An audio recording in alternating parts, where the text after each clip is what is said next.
Pokémon is one of my favorite game franchises of all time, and it's actually the only reason I own a Nintendo Switch. Now, I first got my DS, my first one, way back in the day, Nintendo DS Lite, the same year that I first got unrestricted internet access, and as such, I spent hours watching YouTube videos about creepy little things in Pokemon and how to catch cursed Pokemon, and different glitches to do in the game. Of course, none of these videos are truthful and always left a younger me pretty upset. Despite this, there was something that was so alluring about the concept that I couldn't stop watching. An innocent video game holding some secret scary thing if you dug deep enough was as intoxicating to little me as it is to slightly larger me. I didn't really grow much. Interestingly, Pokemon does have a history of putting in scary and cryptic locations that my infantile brain didn't understand. The most famous of these locations and many little storylines has to be Lavender Town. This town changed the narrative of Pokemon entirely by introducing us to the fact that Pokemon can actually die. Prior to exploring Lavender Town, the understanding was that Pokemon would simply faint when they took enough punishment, and after some time, or medical attention, that they would come back and be okay. Lavender Town is home to something known as the Pokemon Cemetery. This massive, 7-story tower was the final resting place to Pokemon beloved by their trainers. The number 7 is also considered unlucky in some cultures. Us as the player are forced to enter the building to progress through the main storyline. From the moment we enter the cemetery until we get to the top, we are accosted by ghosts that we can't hit with our Pokemon, as well as mediums who seem to be enraged by our presence there. Eventually we get to the top of the tower and discover that the tower is being haunted, and the ghost we encounter on the way to the top was this spirit. Using a tool we got earlier in the campaign, we discovered that the spirit is the ghost of a Marowak, which died at the hands of the evil team, Team Rocket. You help the spirit of Marowak and bring it peace so it can pass on, and that's the end of this spooky little storyline. At least, in the game. In real life, the creepiness of Lavender Town took on an entirely other level of scary when it began to be implicated in real-life medical cases. As many Pokemon fans know, Pokemon releases in Japan before it does in the rest of the world. These games are sometimes different from what's released in the rest of the world due to bugs or other issues that the developer decides to fix. During this window of time, a sudden spike in odd behavior amongst the Japanese youth occurred.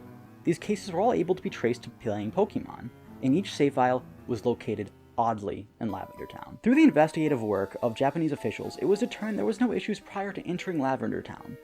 But upon entering the location, the player would act irrationally and complain of severe headaches, especially if they were using headphones to play the game. Some of the most extreme cases, sadly, led to the players ending their game early. At the time, it was estimated that these games were involved in the loss of at least 200 Japanese youth. This set of symptoms began to be known as Lavender Town Syndrome, and it was a serious worry at the time. However, through testing and cracking into the game files, investigators were able to narrow down the specific cause of the syndrome to the music that was being played in the town. I'm going to go ahead and play the music now. If you're worried about falling prey to Lavender Town Syndrome, you can jump to the timestamp up on screen now. If not, feel free to listen to it. It's actually a pretty good listen. This is your last warning, about to play it.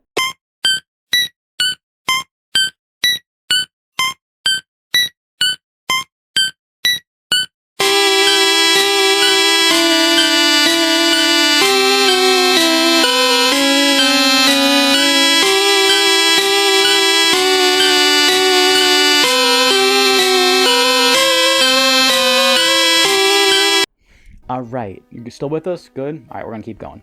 Game Freak, the developer, pulled all of the previous games and changed the music in the town before re-releasing them in Japan and the rest of the world. This seemed to do the trick. The odd behavior and deaths completely stopped, meaning there was something in the music that was causing everything. Speculation naturally honed in on the spookiness of Lavender Town, and people began to spread rumors of a ghost in the machine. This ghost was apparently using the town's music to torture, torment, and even possess some of the players.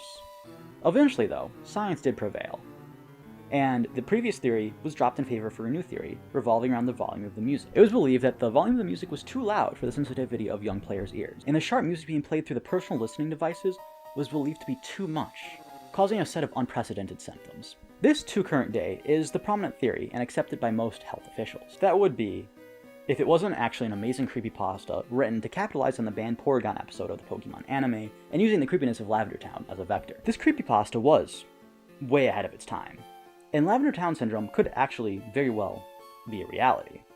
In the years since the story first appeared, there has been multiple studies on how high frequencies in things known as binaural beats affect the human psyche. Notably, these studies discovered that frequencies between 13.5 kHz and 20 kHz are known to cause increased levels of discomfort, annoyance, and difficulty concentrating. This range is not audible by most humans, but even high-pitched noises within the audible range have some negative effects.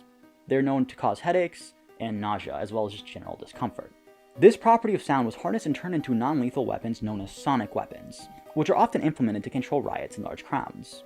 But the weapons are most effective on individuals below the age of 20, because of how susceptible to sound waves they are, similar to how younger players were the only ones being affected in the story.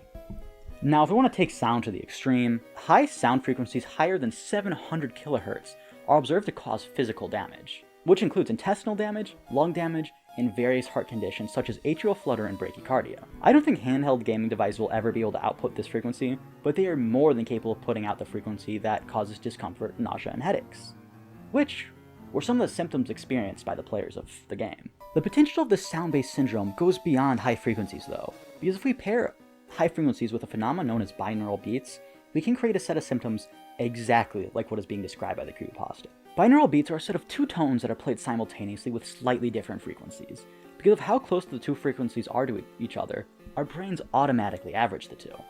Some people use these beats to relax or during meditation, but many others report an increase in anxiety, which can even mount to paranoia when they hear these beats. Many interviews with people who suffer from this sense of anxiety explain that they feel unsafe, as there is someone or something that's watching them and intending to do them harm. We can magnify this phenomena though if we play these binaural beats within the sound ranges that already cause anxiety and harm to humans. Now this could cause a strange behavior that we're seeing, and we add it to the creepiness of Lavender Town as well as the overactive imaginations that many young kids have. It's possible to reach the situation like described in the original creepypasta. So, a creepypasta about sound that hurts you has a much darker truth than we originally thought, making me think about every other video game I've ever played. So next time you're playing a game with your headphones on, make sure to turn down that volume.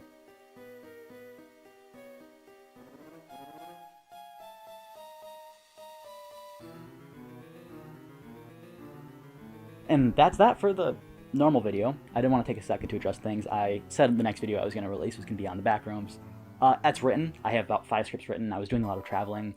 I was living in the summer in Colorado, moved to see my family in Chicago, went back to Colorado, moved my girlfriend into college, and now I'm back in Chicago for about 5 days before I leave to DC for grad school. So I haven't had a lot of time to set up. I have about like 2 hours to throw up my new green screen and edit everything, so I decided to do a shorter video that I thought was kind of fun. The next video that's out should be that backrooms video, as well as the other things that I have written and ready to go. Thanks for watching. Let me know if you've liked this setup. I have no idea how to use a green screen, so that's going to be a problem for later in life me, but I am confident I could do a couple cool things with it. Alright, thanks for watching. I hope you enjoyed.